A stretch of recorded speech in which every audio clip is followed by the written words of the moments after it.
Okay, really happy and proud of that locker room. Been through a lot, right? Long season, some downs, some disappointment, a definite frustration, but really proud of them as they continued to battle.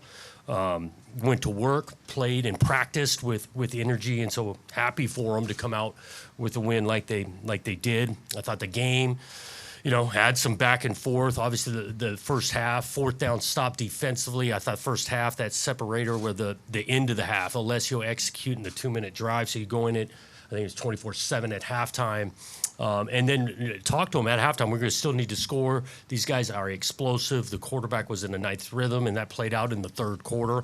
But couldn't have been it was moving for our sideline when Cadillac takes that back to the house on kickoff return. I mean, for what he has continued to battle, overcome setback early physically, that he couldn't play off the field, all of it, and for him to not go down and take that back, that was a huge lift for our sideline. And then we just kind of continued to hold on. Again, fourth down stop defensively, and then fourth down for us offensively to be able to separate the thing to 2 scores was huge. And so just really happy and proud for that locker room. Lansing. Jonathan, the shirtless Spartans were at it again, carrying over from the Penn State game. What message would you have for them, or just specifically for the Michigan State fan base at this point right now? Look, I'd say that proud of the group, like I said, happy for these guys to go through tough times, short on the scoreboard repeatedly. I think the group shows that they continue to play hard and all of that. Yeah, there's going to be conversation. The season now is over. We got to do it better than we've done it this year, without question, and we're ready to work to do that. Chris? I'm wondering if you've talked to Jay Back and if you have an idea yet on your future beyond that. We have continued to conversate through the week. I'm sure we'll be talking again in the coming days. Do you know if you will be back or not yet? Don't have that. Matt? Jonathan, what was your message to the team in the locker room post game, and with 2 months of losing? Yeah, like kind of what I'm telling you. Proud, happy for them. Game ball to Cadillac. I mean, I thought he spoke really well to the group, talking about the adversity. And yeah, this game is really important, but you can overcome in life. I continue to credit the leadership on this. Sam takes over, leads us through the fight song. So the reason these guys continue to play and work was the leadership. I've been saying it from this locker room. I think about guys like that: Sam, Jordan Hall, Quindarius Dunnigan. Matt Golban, who couldn't go tonight, but he was still, locked in and helping us. Do you think it's, I know your players are focused, everybody's on the game, but do you think it's fair to be at the end of the season and not know whether you're coming back, the staff coming back, the players, all that stuff? I don't know what's fair, too. I think that you evaluate a complete year as you look at things. And so in this day and age, the guys continue to go, and we came out on top tonight. Chris? I'm wondering about the emotions of all of this. It's been obviously a loud conversation. I don't know if you heard the chants in the stands, but going through Thanksgiving week, family and everything, like how have you tried to maybe keep the main thing, You do. You continue. The main thing is going to work and all that. It's still deep respect and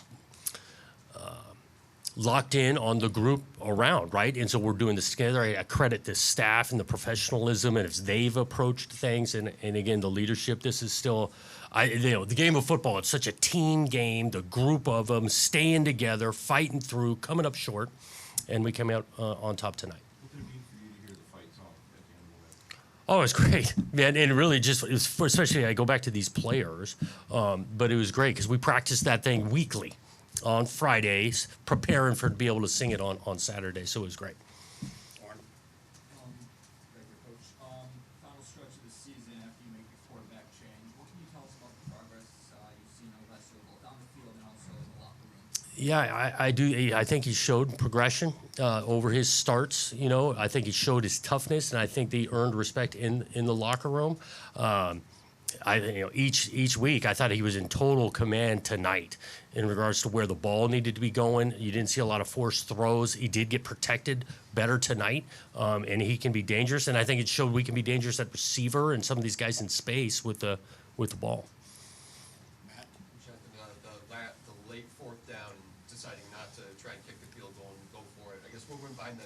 you pretty firm, like we're going to take? No, I was a little back and forth because it turned in 4th and 7. The play previous to it, you guys saw us. We ran the ball to try to get it to a bit more favorable 4th down because we wanted to be able to separate it to 2 scores. I mean, these guys had thrown for 400 whatever yards at that moment. 2 scores, felt strongly that was our best avenue to to win the game. And then we get stuffed on the run, so it turns into about 4th and 7. That's a tough one to swallow. But at the same time, you give them the ball at the 10. If we don't get it, the ball's about the 10. They got to go 90, and at field goal, you still got a chance to win the thing in overtime. But obviously, I'm pleased that it worked out. Jonathan, if you were to sort of make the case for yourself as the coach here, what would it be? Yeah, some of the things I say, I think we got a group that continues to work. And stays on task when it's not always easy. We can do hard things. The guy that is not over dramatic, but I'll tell you, I think we're pretty tough as a group on this year. Looking at this year. Go Rico and then Jim. Coach, you don't know exactly what your status is going to be. Now that the season is over, let's just say for next year, what do you tell Spartan fans? What can they look forward to from this team? Well, I do think we got some young players that are contributing in a big way, and they've got bright future. We've talked about Alessio. I look at the starting lineup out of the offensive line tonight. Again, redshirt freshman, and the body blows there. I flip it on the other side. Looking at Aiden West as a true freshman going around and making plays. There's guys. Brandon Tullis had another good game, some tough carries. The guy's a true sophomore, so there's some young, good talent on the team. Jim. Cooper Terpstra had started today, former walk-on. Yeah. Walk-on. How did he, offensive line was pretty solid. How did he play? Again, I didn't digest the tape, but I was really happy for him. I think it was another story. We talked about it Friday night as a team of guys, signing up, working, wasn't starting, and continued to stay consistent. I think about Avion Gross seals the game with the interception, similar story. And we actually highlighted a couple of those guys Friday night, and a lot of them came through today, and Coop did. Cooper and Brocious had to go pretty much the whole game also. I think the first time he's done that. How's he coming off the season in that part of the offense? Yeah, Brocious did. Caleb was down. Wasn't able to make it. And we worked through some kinks. I mean, we had too many false starts up front and all of that. But I thought the front 5, the O-line battled throughout the night. Steven. Something on paper and then in the time 3 and 8, or sorry, 3 and 9, 4 and 8 might not be a big difference, but your experience in the game, is this one win a difference? It does. Let's face it. 0 in the league versus 1. There's a difference. Do you feel like you're better than your record? I think the record is factual in regards to you won or you lost the game. I think there's plenty of coach get up here. We could have won if this would have taken place, right? And we did. We were up, the last 3 games, 2 of the last 3, we were up under 2 minutes. Could we have won those games? Yeah. But I think the record is what the record is. Steven, were you done? Yeah, I was just going to ask, like, your memory of this team, that where what they did, where it started, where it finished, all that. Like, how do you remember this season as a block of? Yeah, durability. I go back to leadership when things are hard. Displayed some character and sticking together type thing. I think again, I go back to this leadership of Sam Edwards, and I mentioned those names again. Cadillac's story. Elijah Tolliver playing his best football at the end of the year, started as the 3rd stringer, working through at O-line. Multiple guys trying to contribute. I think about the character displayed by the group. Chris. You mentioned about some of the young guys. I want to ask you about some of the younger guys on the offensive line and how you felt they gelled there a little bit. I think obviously you got a number of guys there, but you also were able to get the Collier in, and looked like you got Williams in there for Bryson. carry too. Yep. Collier intentional on that one. I think he's a natural punt returner, true freshman, but we wanted to give him a chance. Voss got in there, the punt we had to redo and whatnot. There's a couple of guys that did that.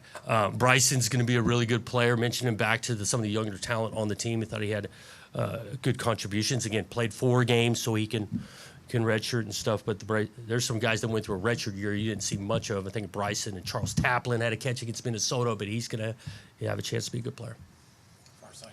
Jonathan, after Omari had his helmet ripped off and kind of came off the sideline, and he got, I think, 2 targets in that sequence there. Was that kind of intentional, or was that just where the ball? Yeah, Obviously, Alessio said obviously he had to bring himself in and be under control. It was emotional, chippy. I think both sides played pretty hard. And yeah, sometimes these games, especially two teams, got some built-up frustration. Let's face it. I thought the officials actually controlled it pretty well. There was definitely some talk going on, all that. I think about Amari too. If he can make some plays, had a huge catch, right, and make a guy miss, and to be able to finish the thing. But it was not flat out intentional after that play. Gavin was kind of very good teammate moment there. Yeah, we're all working through because I don't know in particular on which one you're talking on Gavin on. You're talking about Amari specifically? Yes, got him back. But I think Gavin had that 15-yarder after we threw the interception. Anything else? Okay, guys. Stephen? John, Alontae is a guy that for you 2 years who hasn't done a lot for you on the field, but it seems like you have great respect for him. I do. How does that come about? What do you learn about him? What does he mean? He's always had a strong voice in the locker room, especially in that receiver room, not about himself, competitive, talented, special teams. And even tonight, it wasn't just about a kickoff return. He's running down, trying to cover punt, and all of that. He's always been a great team player. What does he feel about that last defensive drive too? Because obviously Jordan had a couple big. The fourth down, the sack, making the guy do it. Jordan Hall throughout the year, battling injuries, strong voice, really good player and person. All right. Thanks, guys. Thanks, Coach.